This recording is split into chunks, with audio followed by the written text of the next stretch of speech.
online FDP on emerging financial management and accounting techniques, organized by Department of Business Administration, the University of Burdwan.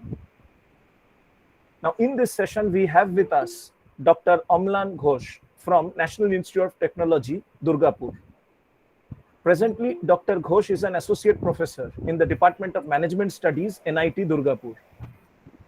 Prior to this affiliation, he was associated with ICFI Hyderabad and Sikkim University. He is a prolific researcher in the field of finance. In addition to his regular teaching responsibilities, he regularly publishes articles and write-ups, and his area of special interest include micro-rural credit, especially post office savings bank, insurance and banking sector, and he also is interested in tourism sector to some extent. Moreover, he remains actively engaged in organizing various FDPs, MDPs, and other academic programs at various academic platforms. With these few words, I welcome Dr. Amlan Ghosh to this FDP. Dr. Ghosh, over to you. Yeah, thank you. Thank you very much, Ravi. I think people are joining now. Thank you, everyone. Once again, thank you, the Department of Business Management, Burdwan University, for inviting me here. Yeah, okay. Well, I think, and very good morning to all the participants. I mean, those who are interested participating in this particular workshop, FDP. Welcome, everyone.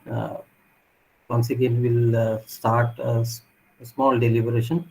Now, what I have seen that in the list of the speakers, that some speakers, some researchers has already delivered topic on the behavioral finance and the market. So I'm going to use the similar topic, but let's see how exactly we can make it a little different for you.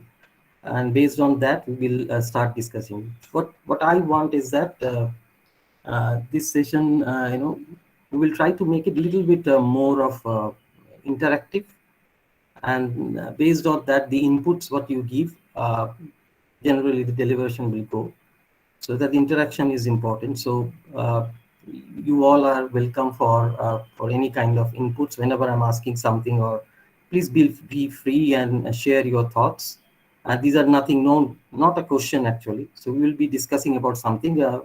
We may be discussing something about your own ideas and all. So let's share those, and it will be easier for everybody to participate in that, and then we will be able to know each other also, and that will help us to to run this particular session. Based on these small requests what I made, let's try to explore the this particular area, what exactly and how exactly we can find this area interesting or not. If somebody finds this interesting, probably later on you may go ahead and may carry your more research and on that particular area. I hope I'm quite audible. If not, then please tell me. Is it fine? My audio is fine? Yes, sir. Great. Fine. Yes, sir. So, Fine. okay. So what I'll do is that I'll share my screen with you with the, as usual, with the PPTs first, and later on I will actually change my laptop into a tab mode so that I can write on that with my annotate pen.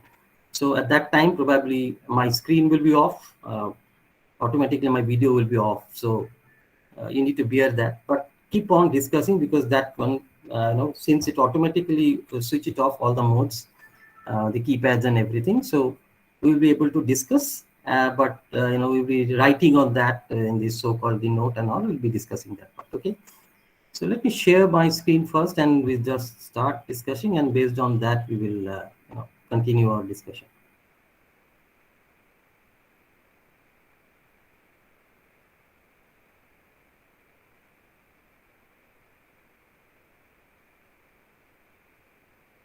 Yeah, my screen is visible to everyone? Yes, sir. Okay. now it's fine. Can you see my screen, the PPT? Now it's not visible, sir. No, it is visible. It is visible. Yeah. Great, fine. Is it fine for everyone? So that No, sir.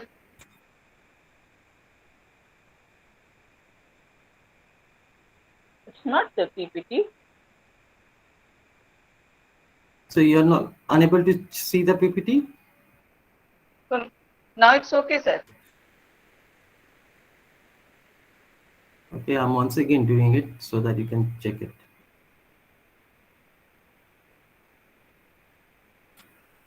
Yes, sir. It's okay now. Fine, sir. Yeah, the PPT is visible, but not yet in full screen mode. Yeah, I'm making it a full screen. Now Yeah, I think now it's it is done. full screen. Dr. Ghosh, it's Okay. fine. Fine. Okay, fine. So let me change my setting. Yeah, I'll do that. Fine. Thank you very much for your support. Okay. So what we are discussing today is that we are discussing about the investment behavior. Okay. This all investors' behavior is exactly how investors behave in the market, or as usual, we are behaving in market and all. So that's more important for us to discuss. So let's start with the basics, and then we will go ahead and discuss about other things. Now, the first question comes for everyone, that why do so many individuals or investors, wherever you discuss about that, investors could be, institutional investors or even the individual investors or separately individuals, underperform the markets over and over time. Why exactly does that happen, right? So anybody can give a small, any intuitive answer so that we can proceed?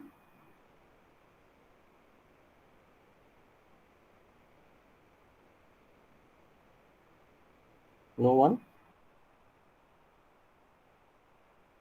Okay, I'm trying it once again, but whenever I come in the next phases, please do speak, right? That would be easier for me to go ahead with our discussion. Okay.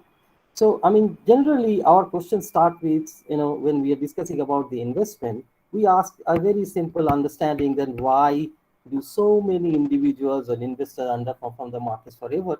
I mean, over time and again and again. So to understand these, we need to understand that, if you look at the market very well, right? So here is a time period for 30 years of period. If you see the investors equity return, right? Remember, this is investors equity return. If for 30 years, it is only around 3.5%. Whether when it is the index, this is a index of outside country, the S&P index, their return is actually more than 11%, and the gap between these two is almost 7.5%. So once again, they fail, right? They are unable to match up with the index. If you see for 20 years, so this is for long term, right? So the long term return is 5%, and the index gives you 9.2%, and return once again 4.2% difference. And if you see about the 12 months horizon, which is generally the investors actually do come and play, and most of the trade happen in this case, those who are not a long term investor or specific for a long term gain, you will find the difference is here almost 7%. Now they also once again underperform, though here investors gain because they actually take sometimes short selling and other things, so they gain here, right? But there is always a difference. You will find sometimes they underperform, sometimes they overperform, so they are not. So there is always a difference, and we need to understand. Now we generally do not I mean, if you consider about the investment, we generally do not think about short-term investment. We always think about long-term investment. But still, you will find that if you see the on an average, till from 5 years to the 30 years frame, investors always underperform themselves, right? So here it is a gap you can understand from there. So they always, the statistics says that they underperform. That our idea is exactly to find out why these investors actually underperform. So that's what our main idea, to understand this particular market. Now, to understand this particular market, we need to understand how, the anomalies in the market, right? There are a lot more anomalies are there, which is prevalent in the market. Anomalies, which you always find it. Let's think about few. I mean, before we getting into a lot more discussion on that. You have probably have heard about the dot-com bubbles in 1990s, where all the internet related or the technology related companies has come and their prices showed up. Even Silicon Valley and in Indian cases, think about the Infosys and other things. So there is a bubble had happened in 1990s. It was in dot-com bubble, and then you will find during the same period of time, because of that, the Nasdaq, which is a composite of all the technological shares and all, Nasdaq Composite Index actually rose almost 600% from the early 1995, right, and to March 2000, and then it actually fell by 80% from here. So then once again the anomalies are there. Why it increases and why? So it's all about how exactly it behaves. So it's all about how people are, or rather, they consider is investors, right? How the investors are behaving in the market. Now, if you see the dot-com bubble happened, now suddenly people started, giving more importance to these dot-com companies, and their prices showed up like anything, right? And because of that, without much more expectations, why this happened, people are running for that, and ultimately those 600% prices increases. So once again, then after increasing, after 2000, they started falling by 80%. So once again, it's the investors. Why they are behaving like that? That's more important to understand.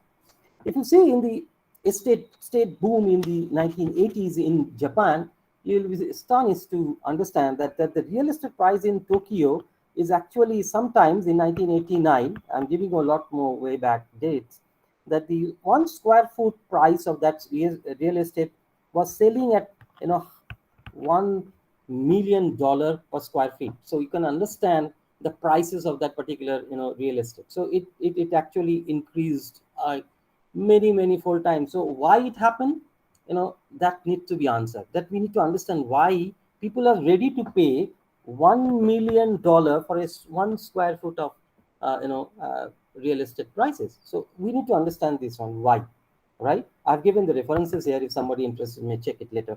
So why it has happened, we need to understand, right? We have more anomalies to answer, which we don't know. For example, if you think about the financial crisis, what happened in 2008, right, subprime crisis. Now we don't know what exactly happened, immediate impact of the financial crisis and how exactly it happened. We know that market knows the best, and market are self-correcting, right? So these two information we know because of our understanding about the theory, because of our understanding of our financial knowledge. What we know, that market knows the best. If whether investor know it, one particular investor knows it very well, or all the investors know it very well or not, market will take care of that, and ultimately market knows best, and the markets are self-correcting, right? And importantly, even if these things are there, still we are unable to answer. That's why we are naive and doubtful to answer any kind of questions why they underperform and why they overperform sometimes, but underperform majority time. Why these things has happened, right? One more thing before I share, I cannot see since I'm using the full screen mode. So any chat box and anything, I cannot see anything. So if it's something is there, it's better you speak up, and you can ask me, because I cannot see all the screens. So you can please do take care of that. Okay, so this is what the answer which you are looking for, and that's why I think it's very important to analyze how the investors are behaving in the market, and therefore this is particularly very important post 2008, that we have started giving more importance in this area. And because of that, we can understand that in 2002, in 2017, we lot of in these cases the Nobel prizes also were giving in this kind of ideas, right? And in how we try to analyze or try to understand the behavior of the investors, right? So based on this, let's understand how exactly they behave, and what we try to understand out of it, right? So if you try to understand the behavior of that, then we need to go back a little and understand what our standard finance or the economic theories are actually talking about the investor behavior, right? So if you look at the standard finance and the economic theories, you will understand that they actually do not predict any behavior very well. And why? So we will understand just now. They generally don't do that. And if you go back, you can recall yourself, they generally don't do that. And how they come, they don't do that. Let's understand that, right? And before getting into it, let's understand the behavior. Let's say how people actually behave here. I hope you can see my chart. I have taken it from one website. I could not given the reference here. I'll give it later. So this chart actually says how people behave in the market. There will be a lot of other places in the market, but here I have picked up for a stock market. Just check how people actually behaving in the market. So when the your share price of a particular stock or the Sensex, or in Indian cases, or any index is somewhat here at this level, you can check it somewhat here at this level. It said the investor is saying, the price is going up, let's watch the market. So they are actually watching the market at this level, right? So whatever the level is there, so we just think about this level. And then the market is going up and down a little bit. They say the trend is holding, right? This is actually increasing. They say the trend is holding, right? And buy at the next consolidation. That whenever it goes down a little, let's buy it here, something like that. Okay, so then you buy something here, and then it increases. Then somebody says that you could not buy it here because you are actually waiting that it should consolidate and go down a little more. Since it did not, the market is going up, and then at this particular time you realize that I missed the consolidation. But if I want any, I wait for any longer, I won't make any profit out of it. So what you have done, you have actually started, you bought it here. So your reference right now that you actually bought here at this particular time. Okay. Now, after that also, when you bought the market in the stock you bought it, it actually went up. So then when you see that after you bought particular share or stock, the market is still going up, you're very happy. And then you are actually thinking about, it's good that you haven't waited more because market is going up. So you bought it here, you think yourself that you did a good job, right? Because market is going up. And then suddenly market started consolidating, maybe for different reasons, right? And then you'll find that market is still tumbling, right? At one particular time. You bought it at this level. Remember, your purchase is at this level. So then market started going on. Then when it started going on below your level of purchase, right? This is your below purchase.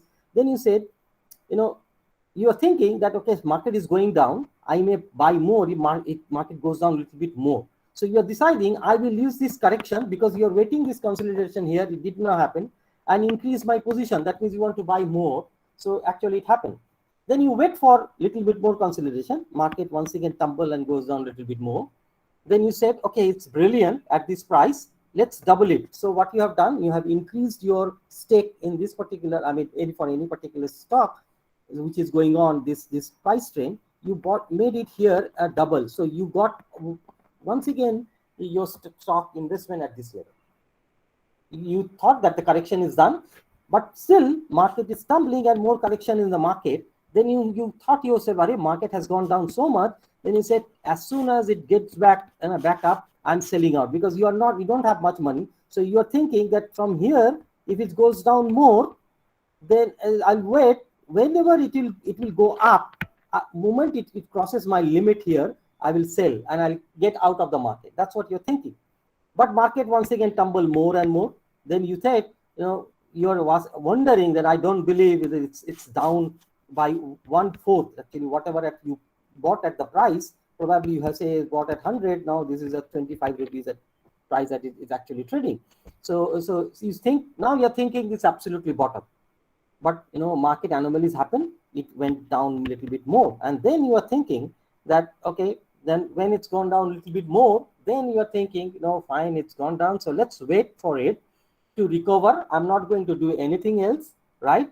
I'm not going to buy anymore, right? Since market is going down. So I will probably, it goes down 25. So probably say this is right now say 20 rupees, say, for example, and it goes down. So what you're thinking that, okay, fine, I will wait until the market once again comes back and boom, right? So you're waiting here. Then, and you're thinking that why the, SEBI or any other institution not taking any steps to correct this thing, but still it's not happening. Market tumbled a little bit more. Say the price has come to now 10 rupees.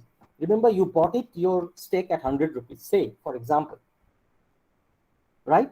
Now 10 rupees. Then it may go, little bit more, say it is now 9 rupees or something like that. Then you said that is enough. I lost huge lot of money. I cannot wait for more. So somewhat, whatever you got at 9 rupees per share or per stock, you sold everything here, right? Sorry. So you sold everything here. Remember, you bought here at, this is your buy rate. You bought it here and you're selling it. So you're already making a per share loss of 90 rupees because you don't bear it. So this market has come. And then suddenly, after that also market started tumbling. Then you're thinking, oh my God, probably I did the good thing because market crashed a little bit more. I sold it at 9 or 10, whatever. So I stopped my losses. Say this is the price at 7 rupees right now. I stopped somewhere. I'm lucky enough. But after that, the market started picking up. Right? Market started picking up. So you're thinking on that. Then you're thinking that it's increasing, but it will come down once again. And that's true. The market has come down to once again bottom, say 6 rupees right now. Then you're thinking that you did the right kind of a decision at selling at a 9. But after that, market started getting increase and started, consolidated, has done, correction is over. Now market has coming up once again, right? Now you're thinking that market has gone up, your prices has gone up right now, say this is say 15, right? This is say right now 25. Now this is say right now 50 or 60. Now what would be your idea on that? You're just thinking, what's going to happen? What the hell is going on in the market? And suddenly, prices is going up because of the correction, right? And suddenly the prices are going up, and then you thinking that you should not have, you're thinking about it's going to happen, but you didn't do anything, right? Because you thought once that it is good. Then the prices has gone up. Then you're thinking that no, prices will go up more. Then you actually, cannot bought it at this level when the price was say around, say at 90. You did not buy. You are thinking that, you knew that is going to happen. Then it, the share prices increases more. Then you bought at this level when the price was actually 110, right? You bought once again, the shares at 110, and after that, the share prices are increasing. Say at this level, it is probably 140, say. Now think about how the investor, this particular investor, or you are actually behaving in the market. This is what happened in the market, and this is true. And the chart is actually depicting few, some of the investors, how they behave. Their data is actually depicted here, how they behave, right? So if you see the behavior here, it's quite, different, because the person who bought it here at 110, he or she could have bought other prices here to get more benefit out of it. But they were actually waiting here that, there might be some correction, may go down. Here also may go down. Here also waited because it may go down, but it go down more and more. Did not, correct itself. But he bought at 100 rupees and once again bought at 110 rupees. So this is how the market behave, and this behavior, it cannot be predicted or cannot be shared, or cannot be defined with the help of the traditional financial theory, whatever we have. So let's understand a little bit of the traditional financial theory, what the theory is there, and then understand how this behavior in the market is actually happening, right? So if you try to understand the standard finance, whatever traditional finance we have, right? We have modern portfolio theory by Markowitz, that already we have, we know it, right? And we also have efficient market hypothesis by the Fama. So we have these hypotheses. We know the standard finances are there. Correct? May I interrupt? Ovik, are you there?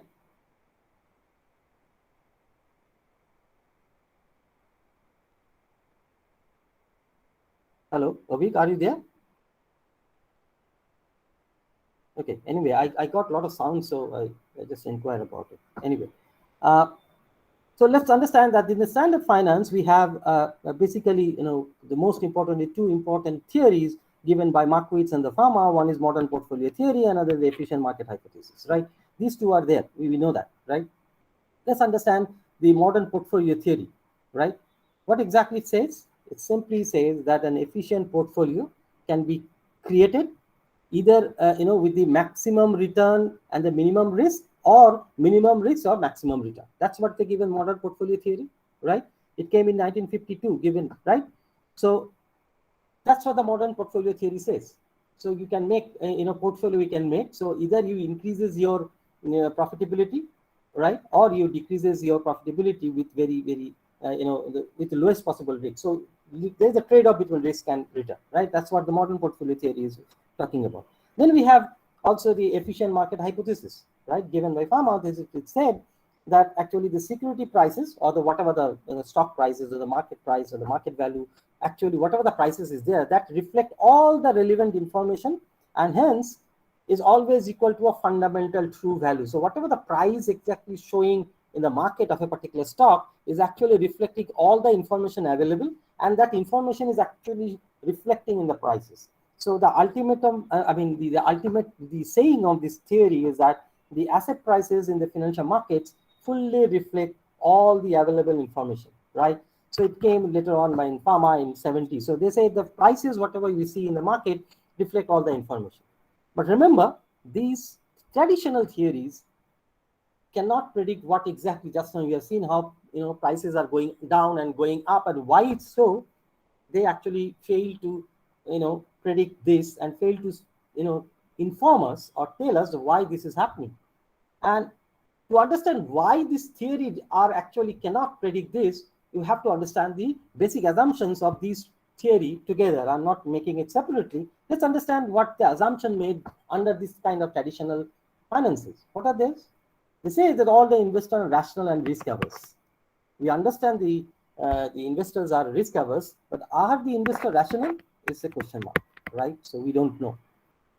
We understand that they are not rational because there are a lot more irrationality is there. Just now you have seen how the investors were behaving.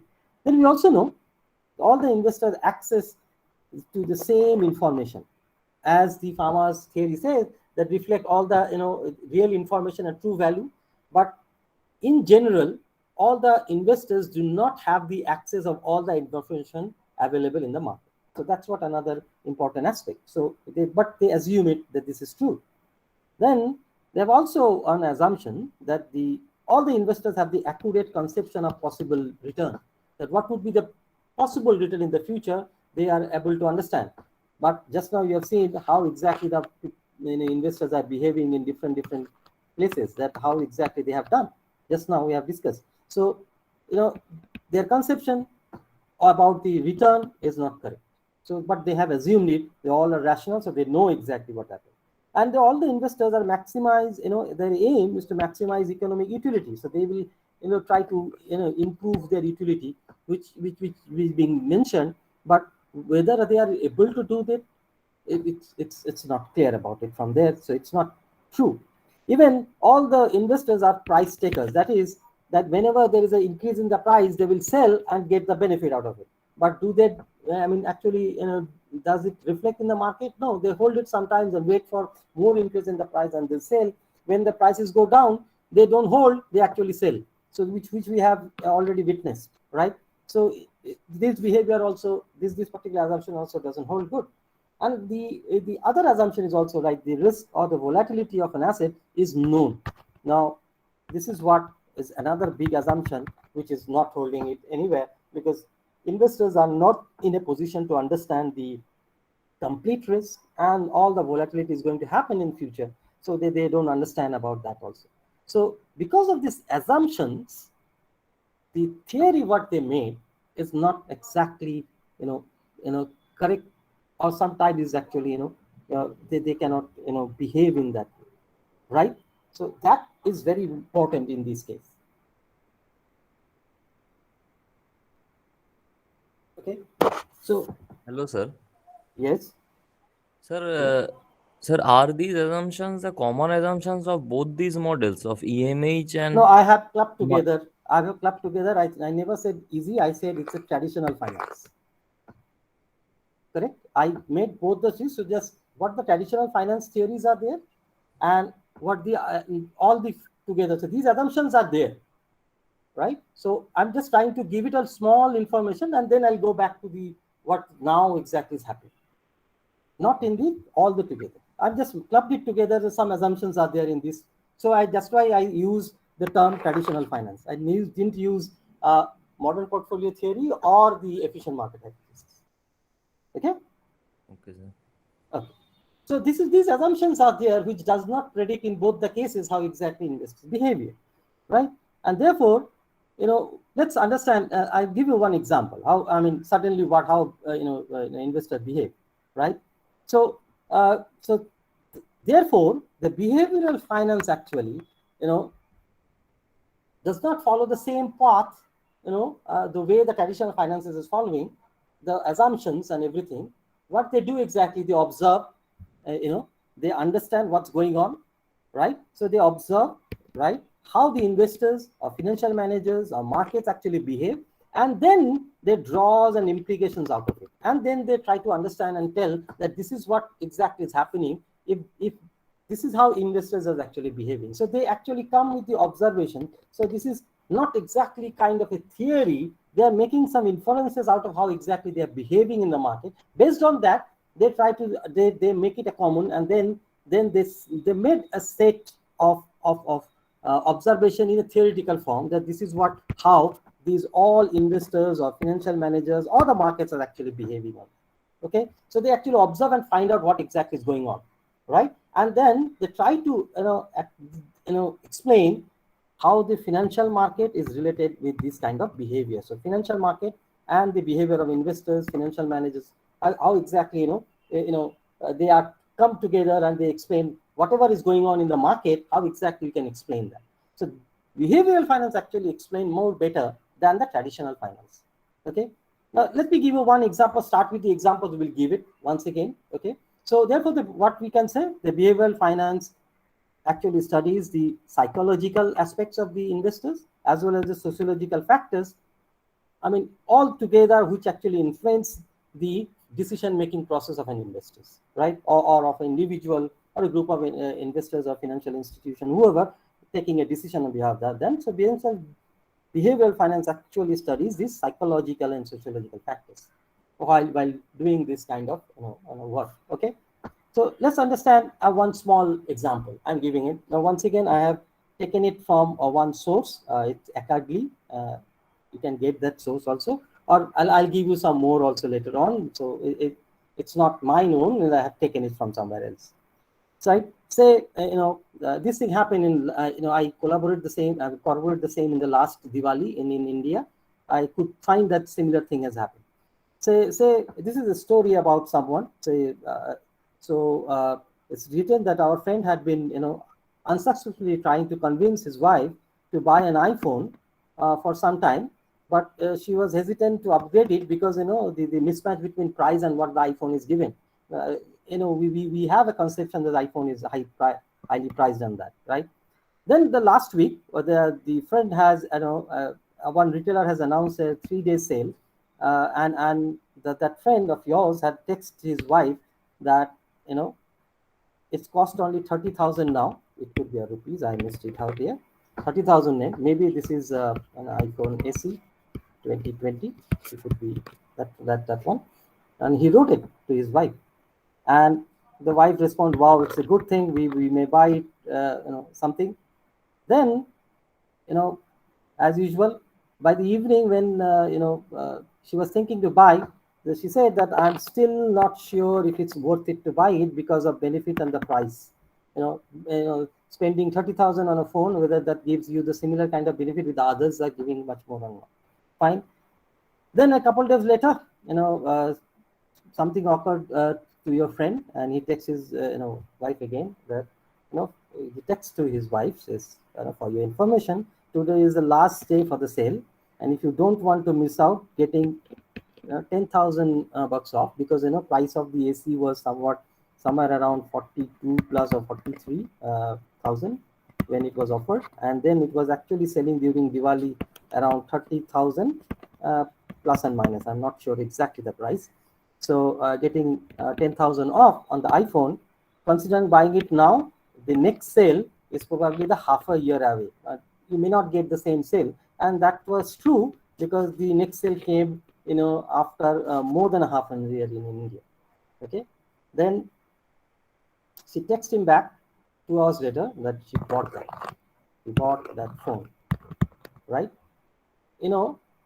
Few hours back she was not sure about, right, to buy it, but now she bought it. Something has happened. How do you interpret this financial behavior when you are thinking about the benefits and the price mismatch? After that, suddenly she bought the phone. Something has happened. How do you interpret this? Now this you cannot predict, or cannot inform, I cannot analyze with the help of the traditional finance theory what we have, right? What the assumption we have. But you may try to analyze this one with a behavioral finance, right? Now, before I get into a behavioral finance theories and all, let me give you a small area where you can think about what could happen. See, this particular text, when your friend has written to his wife, two important things is there. People don't want to miss out any kind of offer. So there's one particular thing miss out, and next sale probably is a half a year away. That means two things happen. People always believe at the present level. Remember at present. So one bird in hand, or rather better than the two in the bushes, or there's something missing out. You don't want to miss out the opportunity to get the benefit of the 10,000. So two things probably has happened. How to analyze it? Let's understand that. So how to analyze all these things? That's why behavioral finance is there, which can tell you that how people exactly are behaving in the market. Okay, so let's understand a little bit of the behavioral finance. We cannot discuss everything about the behavioral finance. Let's understand a little bit of that so that we can at least have a better idea. I know a lot of you have a good idea. So let's somebody who doesn't have, let's increase the whatever idea we have, right? So the behavioral finance actually based on two basic building blocks rather, we can say. One is the limits to arbitrage, and second is the investor psychology, right? This was given by Richard Thaler and the Barbares in 2002. The source is here, right? They have come out for understanding that in the behavioral finance, actually, you can have a discussion on the behavioral finance. You can interpret everything based on two important building blocks. One is the limits to arbitrage and the investor psychology, right? Remember this Richard Thaler actually awarded 2017 the Nobel Prize in Economic Science for his contribution of the behavioral economics. As I told you that now it's become much more of I'm sure that most of you are aware about that, and more of understanding how investors are behaving is important, and his contribution is actually building on blocks on the other previous Nobel laureates who has actually worked in the similar area, Albert Simon, and jointly experimented with the Daniel Kahneman, so who's also got the Nobel in 2002. Okay, so but let's understand these two important limits to arbitrage and investor psychology, which is the building block or the base of behavioral finance when you talked about anything in towards this level of behavioral finance. Okay, so let's understand one. The limits to arbitrage is important one which we need to understand, and this comes, remember, from the we take it from the traditional theory and then we try to explore it. Now we understand that the efficient, according to efficient market hypothesis, right? It always says efficient market hypothesis that there is a possibility of arbitrage. Now, what is arbitrage? If you think about that, the arbitrage opportunities are always there. Now, arbitrage is nothing but, buying at a market at a lesser price and selling at a higher price whenever you have a risk-free kind of risk-free trade. You can do that. Okay, and remember the Farmer's definition of market efficiency, which is logically intuitive. It means that the asset prices in financial markets actually fully reflect all the available information. So if you take these two, right, in your back, then we understand that in that Farmer's argument, one important assumption was that it's assumed that the individuals are rational, right? Now take that that rationality in your mind, right? Said, I remember that they'll also assume that market actually make an unbiased forecast. Now take these two in the market and let's understand the market, right? So according to the efficient market hypothesis, what is this? If there is a price deviation, right? I've given an example, right? For example, if price is 20 and the price changes as goes down to 15, then there is a trading opportunity exists according to the efficient market hypothesis. And that if that exists, then what will happen? Then the arbitrage will happen. Simply the arbitrage will happen. And remember, arbitrage is always risk-free, right? So arbitrage will happen. Then the people, when it goes down, then people will buy at 15. And when all the people start buying it, it will once again go up to price of 20. This is what the efficient market hypothesis, so-called, if you define it, it says something like that. Okay, this will happen. But you have seen in the last time also the example what I have given, that this price may go down below 15 to 10 to 9 or whatever maybe. It may go below than that. Now why it happens? Because we know in the market. Now, remember the assumption was that the investors were rational, right? So we know that the assumption made that the investors were rational. Now, but in the market, you will find the rational investors, but along with it, you also find some non-rational people also, right? So there are a lot more non-rational people are also there. So the rational investors or rational people or rational investors is rather better to say, rational investors will prevent this irrational or rather these non-rational investors from influencing the security price to go down more and to trade so that it will go up to 20, because they will try to find out the arbitrage is more. But what happened? And if that happens, then we know that efficient market hypothesis works well and it's fine. So what will happen if the rational investor is there? Then they will try to influence it, try to invest more at this level at when it's at 15. Then automatically price will go up because arbitrage will happen. So price will go up. That's going to happen. So in this case, there is an opportunity of arbitrage will arise, right? But if your market is predominant with the irrational or non-rational investors, then what will happen? If that happens, then it is not going to follow the prices of the financial market, which actually reflect all the available information, right? So what will happen if that happens? If it continues to do so, right? If continues to do so, then automatically, that is not going to, influence. And therefore, and we already know that the arbitrage is generally, risk-free.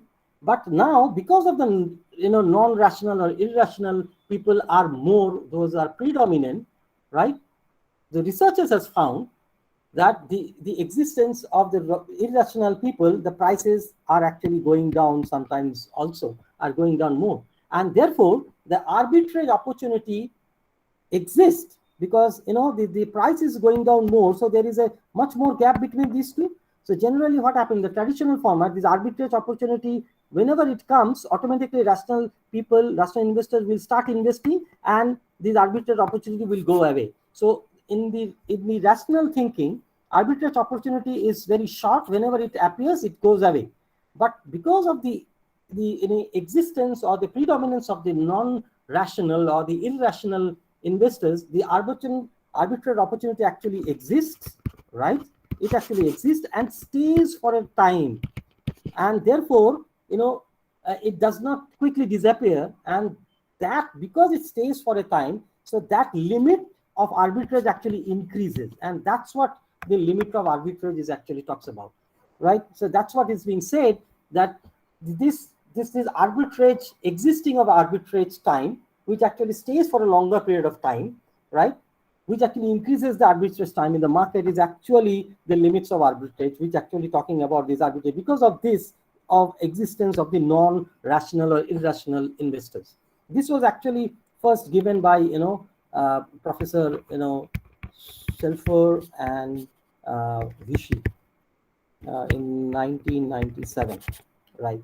So they have given this idea at that time.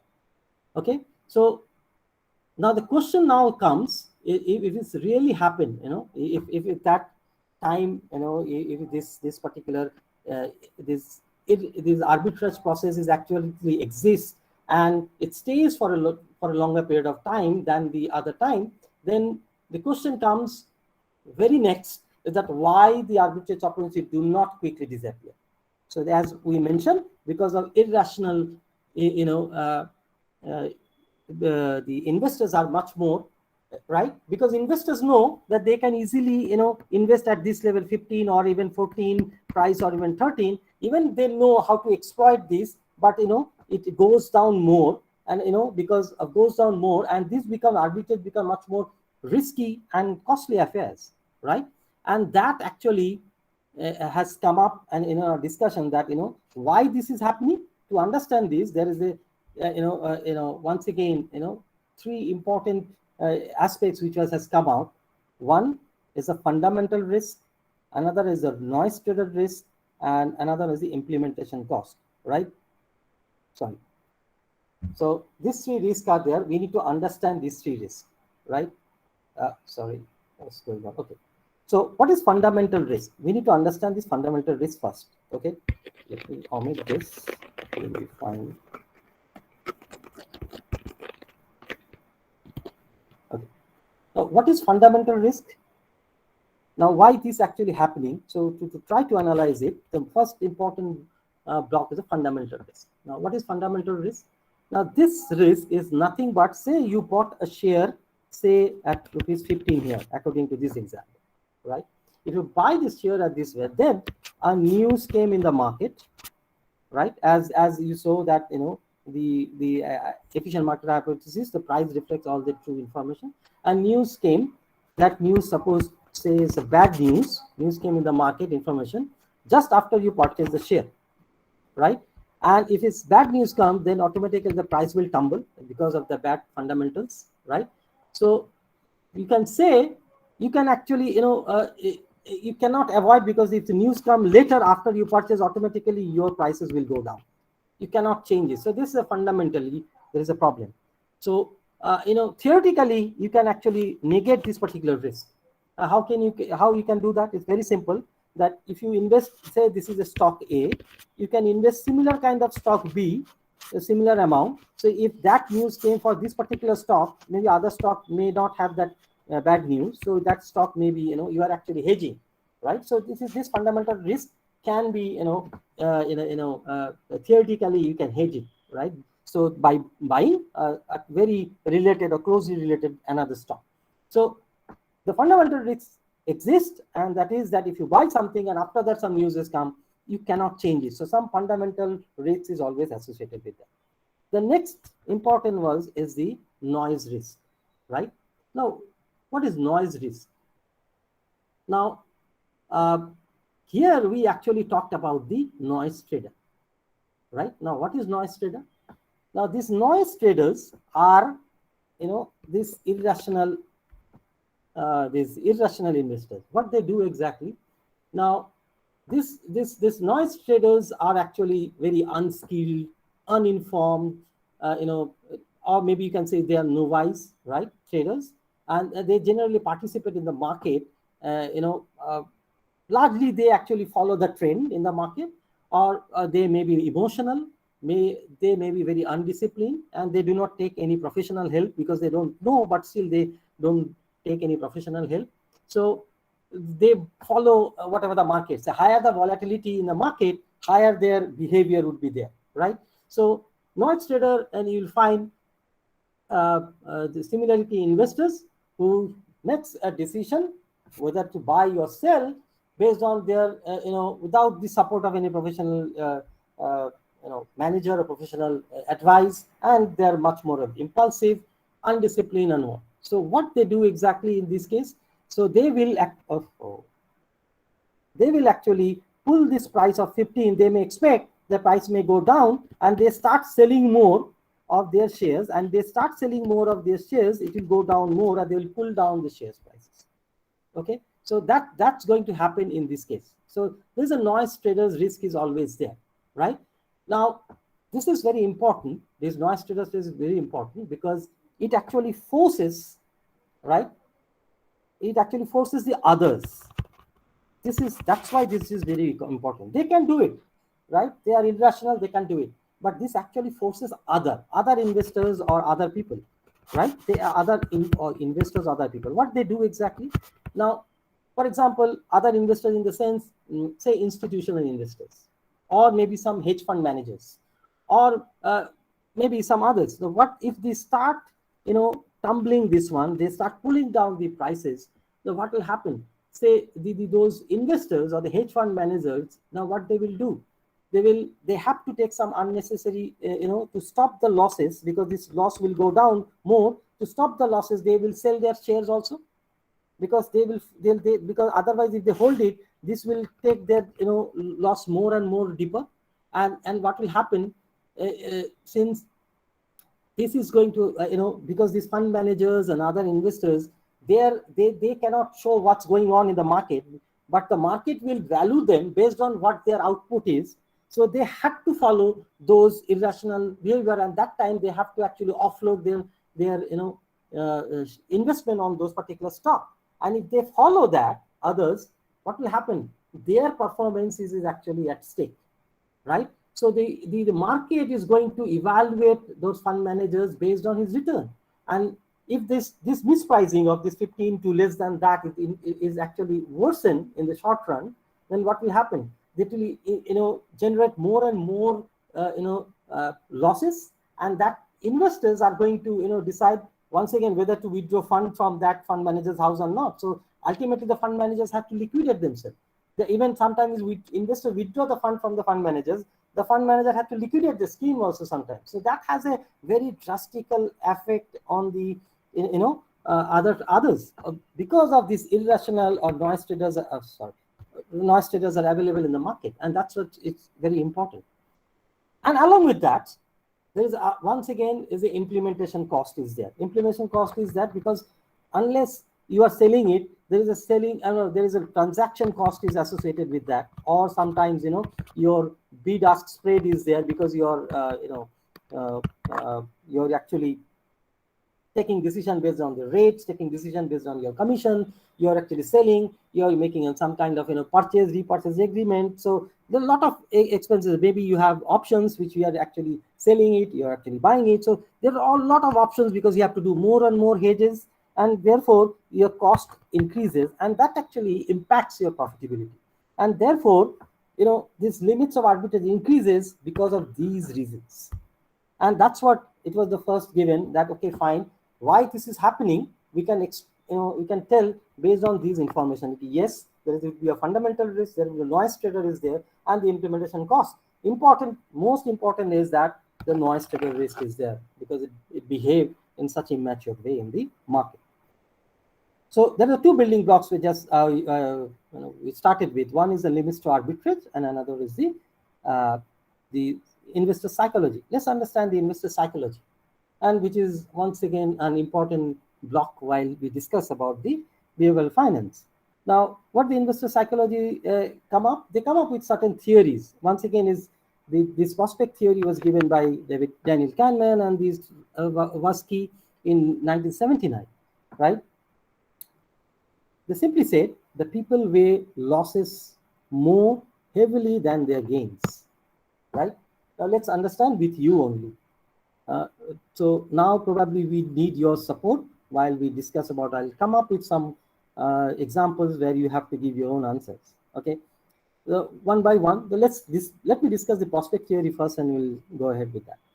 Now you see, you will have or in general, even me including everyone in general you'll have you have a pain, more pain of losing 100 rupees.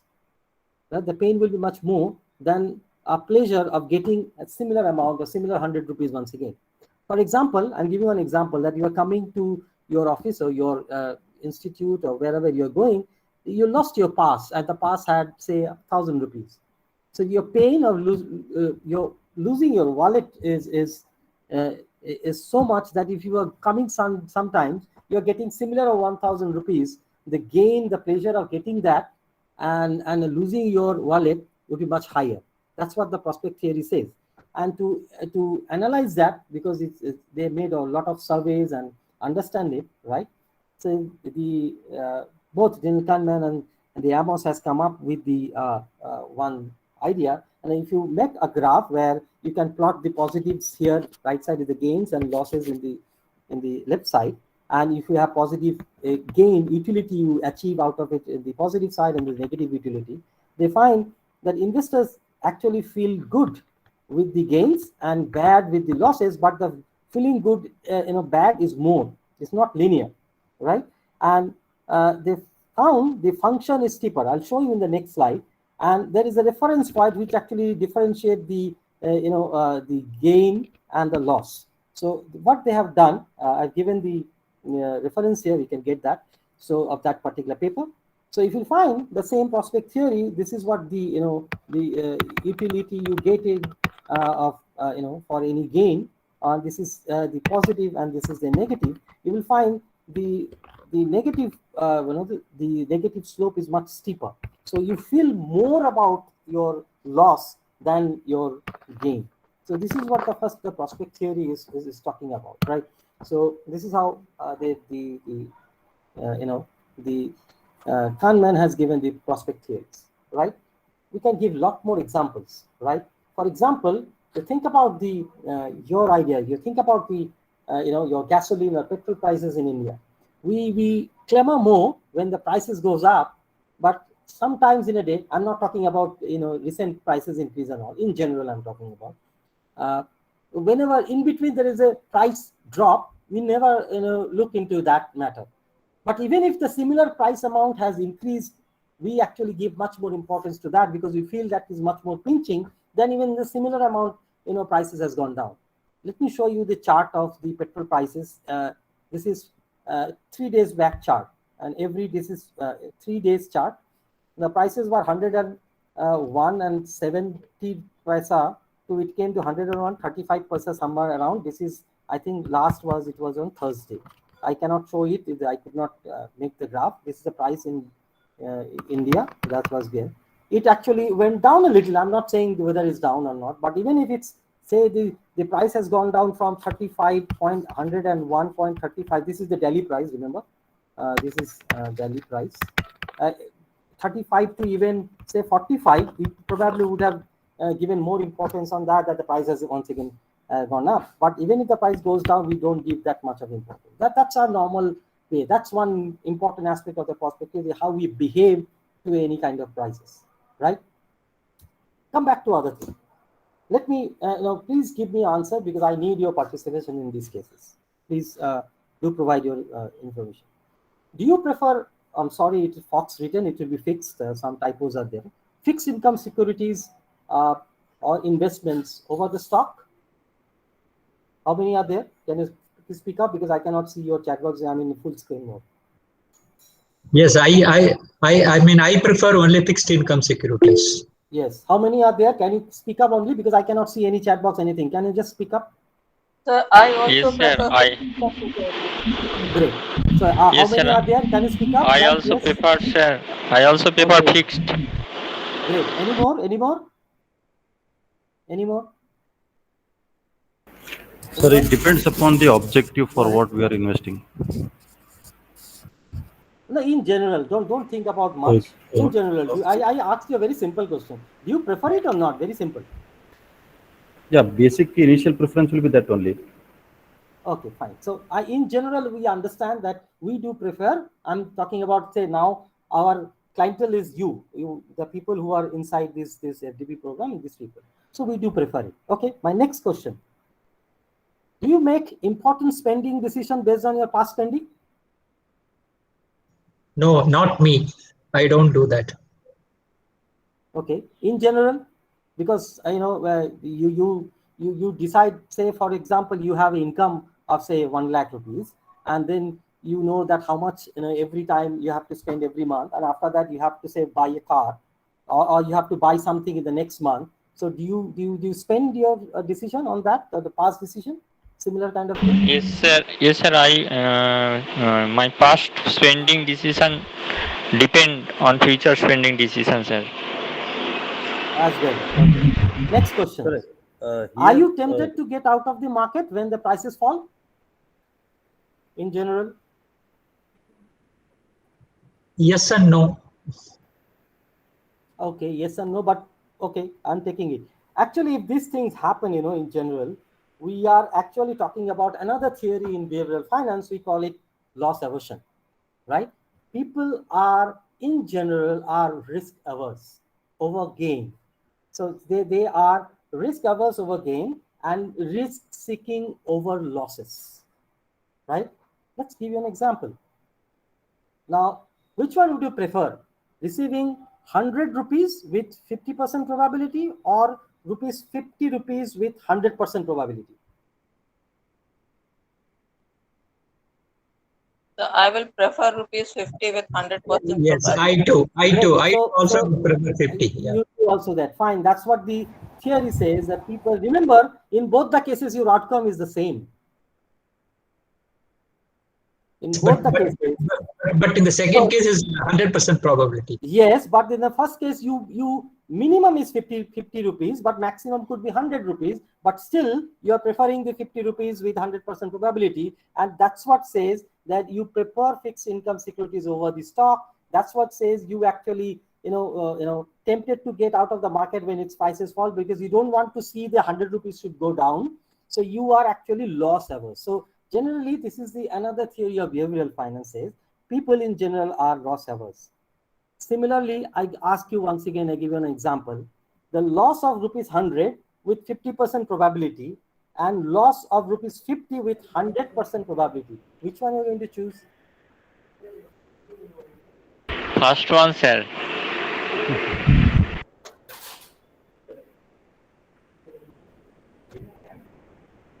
if you go by the earlier logic, since 50% probability in the first case is minimum. No, forget thing, about then earlier. This is your new one. You Okay, decide okay. what to do.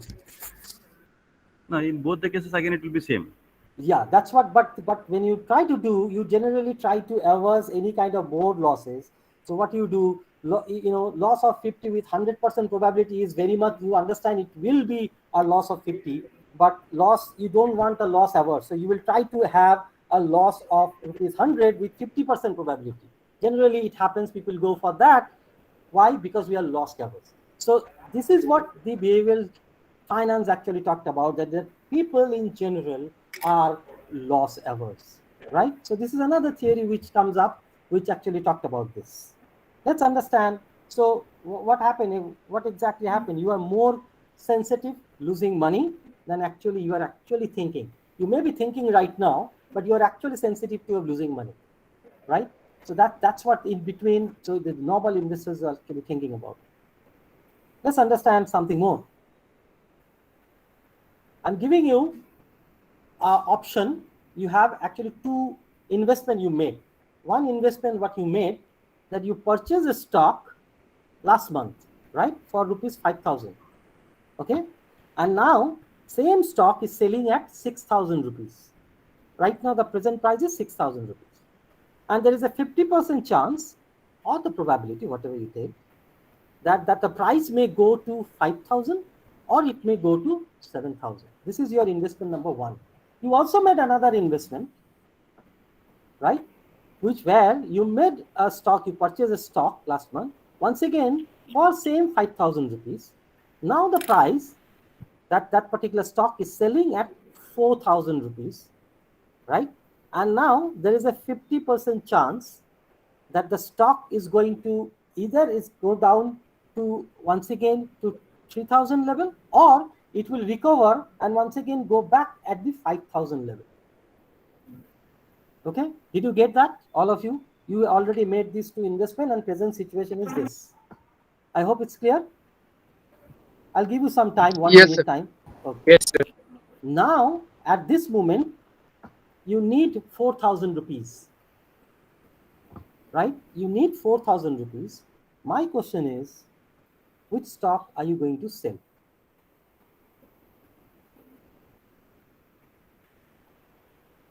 Sir, first one.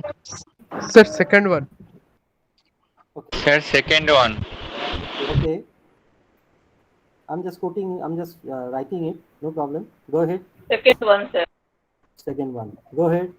Second one. Go ahead. Second one, sir. Go ahead. I'm just noting it. I'll discuss. Go ahead. Second one. Okay. So if you look at the way you have responses, you all are going for the second one, right? This is called the disposition effect. This is the direct consequences of the loss aversion. What you do in this case, investors actually tend to sell the winners too soon due to the risk aversion and hold the losers too long due to the risk seeking. Now, here, what's going to happen, general sense, then you said those who are saying the second one and those who are saying the first one, the people who are in general, it happens that people, because we are discussing the behavioral financial aspects, people in general, what they do, they actually sell the first one. Why they do that? Because they find it is actually giving some benefit. So they are not holding the second one and try to sell this one. Now, the best option to come out of it is to sell 50% of each. If you ask any financial professional, they will tell you that you can ask, to mitigate the minimum shares to 50% each, then you'll have a minimum loss in that. But here, generally, what happens, the investors tend to sell the winners first too soon because they don't want to risk, once again, the aversion, and hold the losers, which is actually, you are actually, which is actually gone down, hold it for a longer period of time. That happened because of disposition effect in the market. So we got few things, the prospect theory, we got the loss aversion, we got the disposition effect, right? We got also some biases also. What kind of biases we have? We have excessive optimism in the behavior. Now, what is excessive optimism? You have, overestimate something. Like, this is going to, increase more and more, and you have more expectations than the others, right? Now, for me, for example, you think that you have invested in a stock, right, which the prices are, say, 100 rupees at this moment, right? And people are thinking that this may go down, right? But you are thinking that it will go up. So you have excessive optimism about something, but some other people are not thinking about the same line.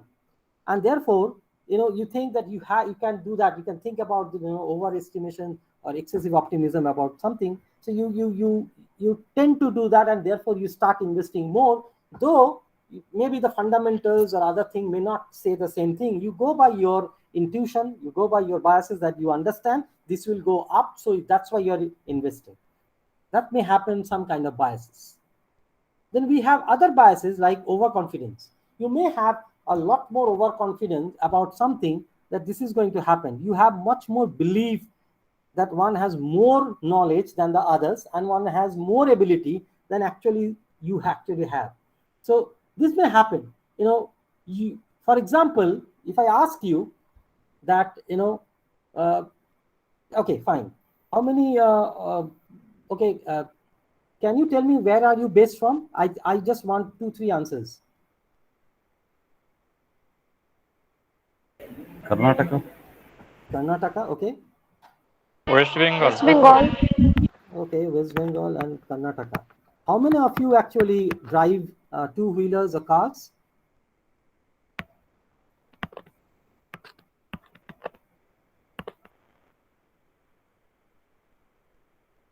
I can't see anything. Can you respond?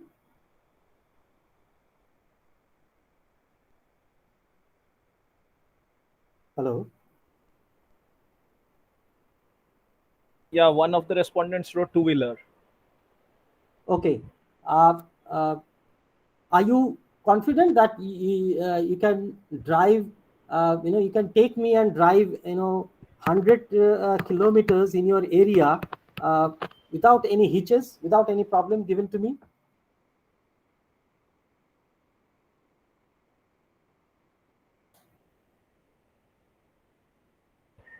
Yeah, the responses are yes, sir. Some of them drive Yes, both. okay. So they are saying yes, sir. Yes. Okay. So this is nothing but overconfidence, because unless and until you actually made an accident for the last 6 months or 1 year, everyone, if you ask anyone, they always will be going to tell you that, yes, I'm confident enough, I will take you to there. You always tend to believe that you have more ability somebody else. You sometimes, will find that you always say, I prefer to drive by myself than sit with my friends or somebody else, my family member driving. It's because you feel yourself that you're more able, you feel yourself you're more knowledgeable, you feel about that because you have more overconfidence than actually you are having. So that overconfidence once again actually employs in case of investment also. Sometimes we invest in IPOs where we find that I'm overconfident that this IPO is going to take me 400% increase in within 2 years, right? I met a lot of people talking about that, right? It investors. So it may happen, right? For example, you have seen the IPO of Zomato, correct? How many of you have checked the IPOs of Zomato recently? Sir, I checked it. Checked it. Do you know that how much valuation Zomato got?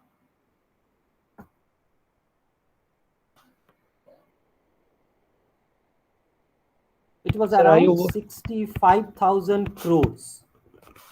Okay, and their issue is subscribed, as far as I remember, 51% something times more.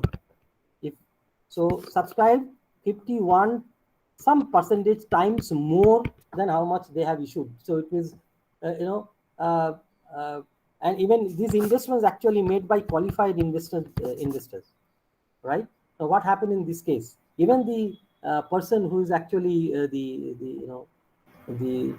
Mr. Goel actually, who is actually the owner of that, who has in stake, who has a stake of around 5 to 6%, his valuation suddenly increased to more than 4,600 crores after this IPO. Now, because why suddenly this much, so many subscribers, 51 times more than issue, whatever share is issued is subscribed, something like that, is because all the people have the overconfidence on them that these prices is going to go up because they understand more. Now, I don't understand really in the market what's happened to the Zomato, because if you really think about in pricing, now the price should be, whatever the prices is there in the market should be based on the available assets. And just think about what kind of assets Zomato is having, nothing but a software, right? And they have some staffs which delivers the goods. They are not in payroll, original payroll of the Zomato staffs, right? So they actually deliver it, and it can stop anytime. Small incident may service sector man can happen. Remember, we came out a lot of information about the Zomato. The food delivery boy has done something like that, or something, whatever may be. But this may check out anytime. They do not have a real asset, and how people have still valued this company so high that their right now present valuation is more than 65,000 crores. Some of you probably may say that, sir, you're wrong, because this is true. Zomato can do better in the coming years. That's what nothing but your confidence. You probably have overconfidence. I don't have that, right? So that's the biases we may have in the market. That's the biases played in the investors when we invest in the market. That may happen, okay? Next, any other biases? There may be some other heuristic biases which come, suddenly it comes, in our mental process, we do that, right? For example, anchoring, right? What exactly happened? The tendency is that we generally slowly adjust, from the initial, because whatever the information we have, we based on the actions based on the previous informations only. So that's all called the anchoring effect. We also tend to do something based on previous information. We do not update ourselves on present information, and we start doing it, investing based on the information already we have. So that's the anchoring effect. We have the biases. We also have a herd behavior where the people actually follow, how they behave, right? People actually follow that how they actually behave in the market. Now they follow. Just a minute.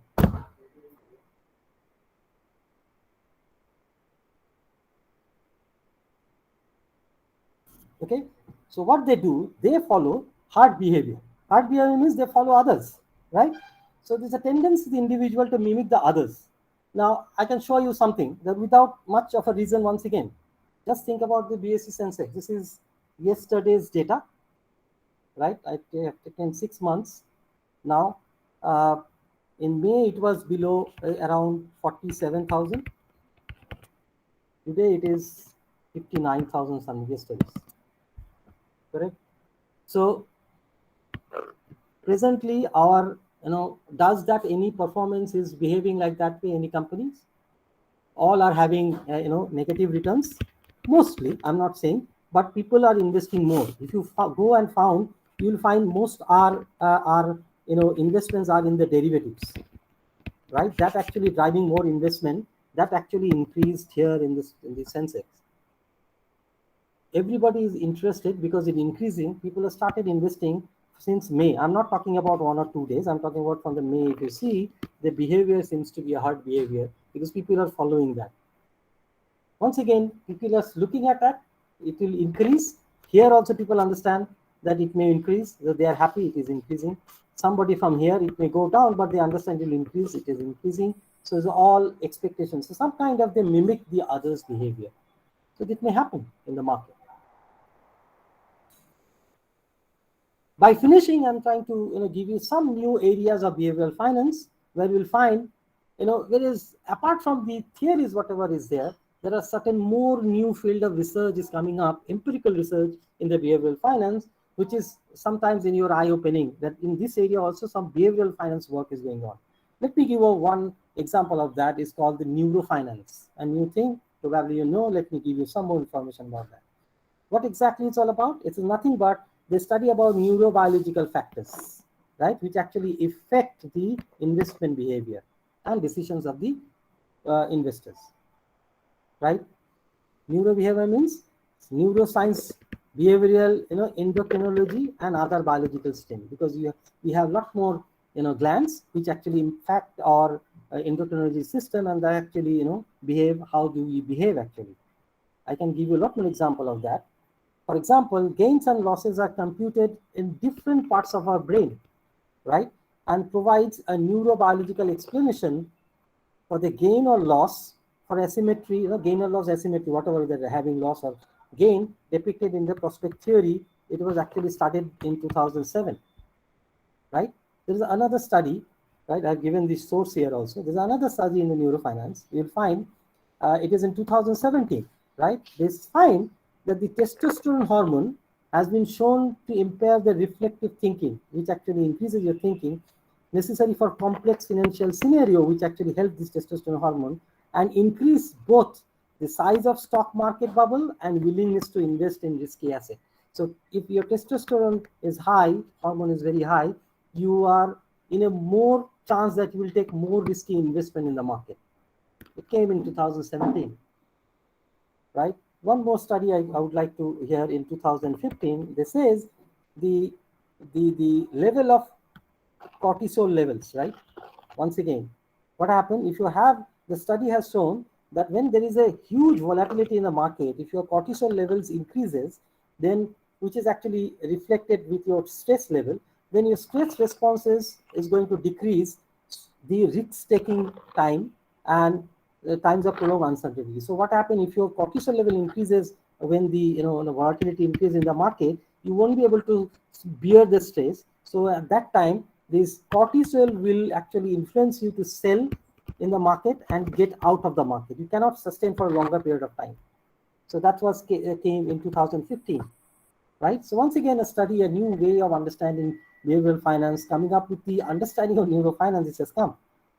Last not of the list, I'll give you one more important work, and that is published in the best journal in finance, Journal of Finance, in 2003. You see, idea is that sunshine, weathers, and hours of daylight is actually affecting the stock return and investment decision. This is what their finding was made in 2003, right? So there is a lot more different way the behavioral finance has come up, and that makes it much more important, much more acceptable to the to the people. They try to find out a lot more different way to explain how the individual is behaving and why they are behaving like that. And therefore, this becomes a new way of understanding the taking decisions, analyzing the decisions, analyzing the behavior of all these investors and all. And therefore, it becomes important we understand the subject behavioral finance a much more better way than the a more of a traditional finance, which based on certain assumption, which we find that in the present context may not be in a position to define every aspects of the behavior of the investor in the market. So we find this behavioral finance is much more a better way of helping it, and that's why we started giving more impetus on this behavioral finance. With this word, I am going to stop here. If you have any discussion, you may ask. Let me come back to my original note so that we can come back. Sir, I have a question. Yeah, go ahead. Why does not, the question is, why does not the value of a stock falls below a certain level when the market is falling? Once again, can you repeat it? Why does not the value of a stock falls below a certain level when the market is falling? See, it's once again, it's not whatever you do technical analysis or fundamental analysis, it's not that the same. It's about how the investor is behaving in the market. After a certain level, right, when investor, once again, remember you after you buy something, it's important that what kind of newses are coming up. Now, once again, I have said two things important. One is that what kind of newses you are getting, and second, the dominance of the rational investors and irrational investors. The moment you have irrational investors predominant in the market, the prices are going to go down because they will be not optimistic, they will be a lot more pessimistic, and they'll bring the prices down. Moment they will exit the market, automatically what will happen, the presence of the positive or the rational investors will be market high, and they find it that there is a riskless arbitrage process would be possible, and they start investing, and then the prices start increasing. Are you getting my point? Thank you, sir. Yes, sir. Correct. Thank you. Thank you. Hello, sir. Anybody else? Yeah. Hello, sir. Am I audible? Yeah. Please open your video so that I can see who is speaking or not. Actually, it's difficult. Yes, Ayan, you are clearly audible. Yeah, go ahead. Am I visible also, sir? Yeah, go ahead. Yeah, go you ahead. are. Sir, my question is, you spoke about neurofinance. Do you think that neurofinance will be a very good research topic in a country like India? Because we work with the hormones, we work with certain brain terminals. Do you think the government of India, or is it possible from collecting, fetching information from the human beings? Yes, why not?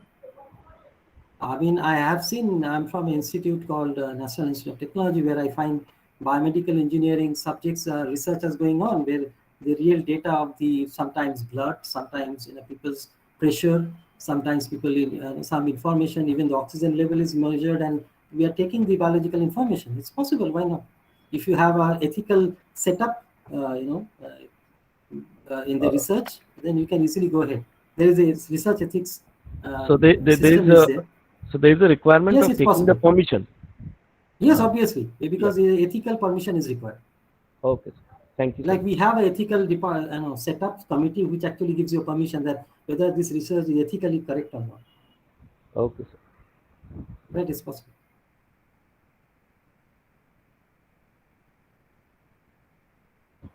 Anybody else? If you have any question, please unmute yourself and raise the question. It's better to listen to the participants. I guess so, Dr. Ghosh. It's always better Yeah, to it's listen to the always better to be more interactive. Yeah. I see a question in the chat box from Sonal Ahuja. She is asking, Professor, is it possible to capture the emotional or cognitive biases of the investors through a structured questionnaire? Possible. Why not? Because I have seen research doing in the same field, though I haven't done it. But I have seen that same field questionnaire with the questionnaire. But those questionnaires are need to be framed in a very structured way, because there are a lot more. When you are asking the biases, as far as my knowledge is concerned, I'm not expert in making questionnaire in this case, but when the biases is concerned, you need to check and recheck once again the same biases are coming, repeating back or not. So once again, you have to put forward a similar kind of questions a lot more, so that it becomes a little bit difficult though, but you can do it. There is no question that you cannot do it. And there is one more question from Jayaraj. Sir, could you please tell how behavioral finance is going to assist in today's market environment? Yeah, that's what we're talking about the whole time, that the best way to predict investor behavior is to behavioral finance than the traditional finance, and that's why we are discussing here, and that the whole presentation is all about that.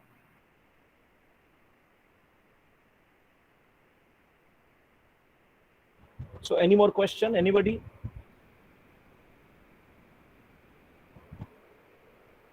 So there are no more questions in the chat box now. Great. I think we are on time. Yeah, we are right on time. So, Dr. Ghosh, as what I see is the participants, they are not having much question at the present moment. So, so thank you very much for your insightful session as always. I have attended your sessions earlier. So, that is why you were invited to this platform, and I know how challenging your times are going. We have been discussing this. So thank you very much.